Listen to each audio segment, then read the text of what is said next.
Hi guys, எங்கே உங்கள் மாற்றம்னா என்ன, எதுக்கு இந்த மாற்றம் கேட்டிங்கள்ல, அவங்களுக்கு தான் இந்த பதிவு.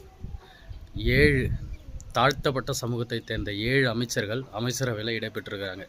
இது வரைக்கும் தமிழ்நாட்டில் இப்படி ஒரு மாற்றம் வந்ததே இல்லை. இதுதான்டா மாற்றம், இதுதான் ஒரு பெரிய மாற்றம். இனி எல்லா விஷயத்துலையுமே எல்லாருமே சமம் அப்படின்றத எங்கள் அண்ணன் நிரூபிச்சிருக்காரு. ஸோ மக்கள் எல்லாரும் இங்கே மாற்றத்தை நோக்கி நகர ஆரம்பிச்சிட்டாங்க. இங்கே ஒரு மாற்றம் நடக்குது. அடுத்த 5 வருஷத்தில் பெரிய மாற்றம் வருன்றது கண்டிப்பாக எங்கள் எல்லாருக்குமே ஹோப் இருக்குது. ஆனால் நீங்கள் சூப்பராக பண்ணுறீங்க, நல்லா பண்ணுறீங்க, எங்களுக்கு பெருமையாக இருக்குது. சீரியஸாகவே உங்களுக்காக வந்துட்டு கூட நின்னதுக்கு இப்போ எங்களுக்கு ரொம்ப பெருமையாக இருக்குது. நீங்கள் பண்ணுற ஒவ்வொரு விஷயமும் ரொம்ப நல்லா இருக்குது. தாழ்த்தப்பட்ட சமூகத்தில் 7 பேரை நீங்கள் அமைச்சராக்கி அழகு பார்த்துருக்கீங்க. அதுலேயும் ஒரு லேடிஸ் ஒருத்தவங்க. ஸோ ரொம்ப பெருமையாக இருக்குது. அந்த பெண் அமைச்சருக்கும் என்னோடய வாழ்த்துக்கள். ஸோ நல்லா பண்ணுங்கள்.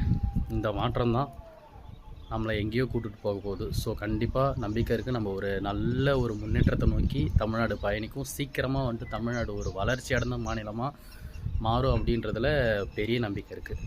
ஸோ லவ் யூ அண்ணா. இதே மாதிரியே பண்ணுங்கள். அடுத்தடுத்து அதிரடியை கொடுத்துக்கிட்டே இருங்க.